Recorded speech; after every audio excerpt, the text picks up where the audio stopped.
So, innovation.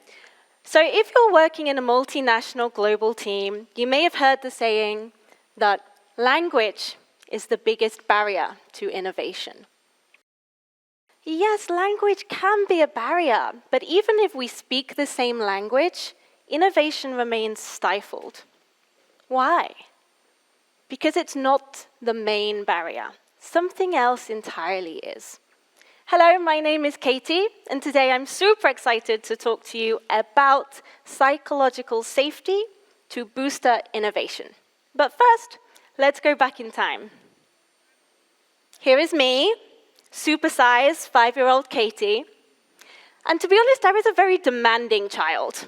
My lunch had to be at exactly 1 p.m., and it had to be strawberry jam sandwiches. Nothing else would do. I could communicate that very clearly. I want food. I want sleep. I want toilet, for example. I'm sure that many of you would agree that as young children, we are considered potentially very good communicators. But what we struggle to communicate is the reason why we need these things. So let's fast forwards and imagine this. You're leading a global team. Congratulations. Amazing effort. And you're waiting for feedback on a project, a new project, and the deadline is fast approaching. So you send 2 emails to your team, and you think, this is excellent, I'm going to get their feedback, and we'll have amazing discussions and innovative ideas. Nothing. No reply. You think, starting to get more and more frustrated. What I want you to do just for a few seconds is imagine in your head, what would you say in this situation? And I want you to keep that sentence in your head as we continue. I've said the word innovation probably 6 times already in my speech so far. So let's think about what is the impact of innovation and what are the requirements for it. Innovation relies on the contribution of ideas, but contributing relies on psychological safety.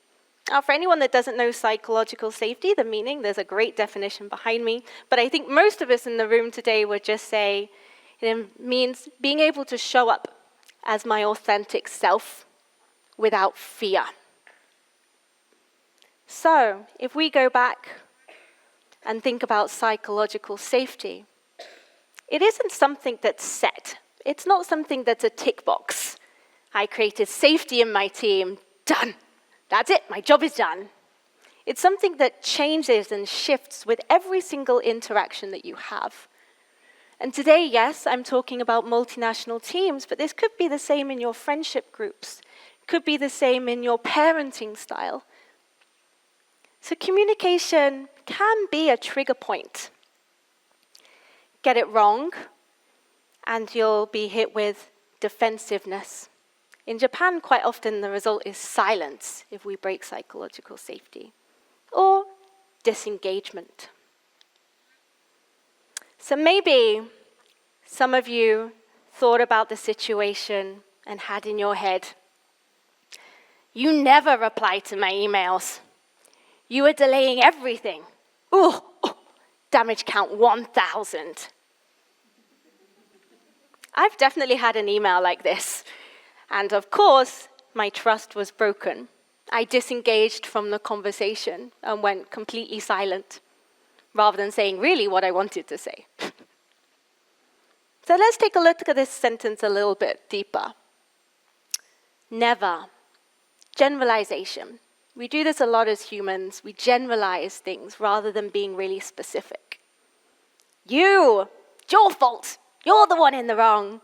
Again, this is blame. Particularly in the English language, we use you a lot in our sentences. And again, everything, this sense of over-exaggeration. So, let's have a little look. Because today, I want to introduce you to a framework that you can use in your lives, be it at work, be it at home, be it with your loved ones. And today's framework is Marshall Rosenberg's nonviolent communication. There are 4 steps to remember in this framework, and we're going to go through each one and flip the narrative.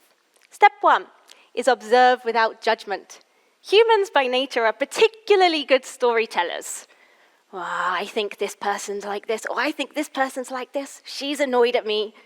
He's angry with me. We build up a story in our head and create our own judgments, which means that we lose the opportunity to think about the pure fact of the matter. Point 2, label your feelings. And again, maybe 5-year-old Katie can say happy, sad, upset. But actually, we are such a beautiful creation. We have so many emotions that I think we forget to think about the labeling of them. Point 3, connect to a universal need. Again, young Katie wanted strawberry jam sandwiches, fine, but she couldn't explain why she wanted those. What was the internal need that all humans have? And point 4 is make a clear, doable, time-bound request. Quite often when we're in high-stakes conversations, we forget to ask questions. We forget to make requests. We tend to order, state, you should do this. You must do this, right? That can also break the psychological safety.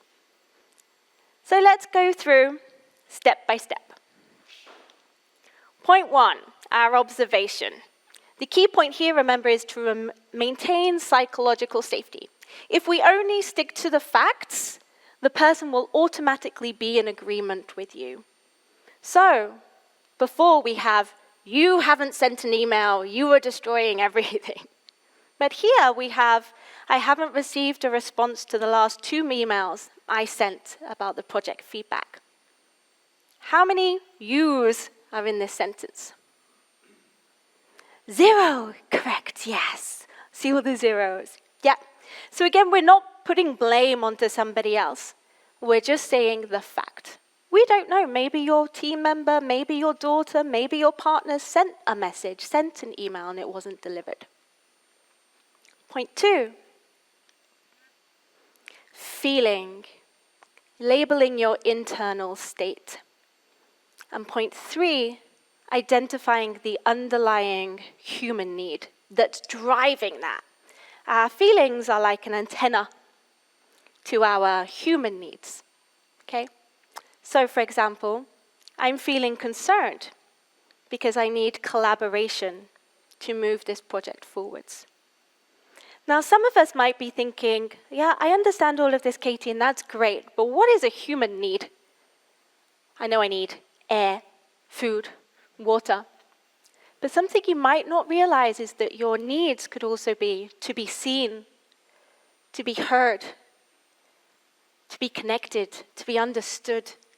These are all things that I'm sure I see lots of you nodding, everyone in the room and online can agree with. And then point 4, our request.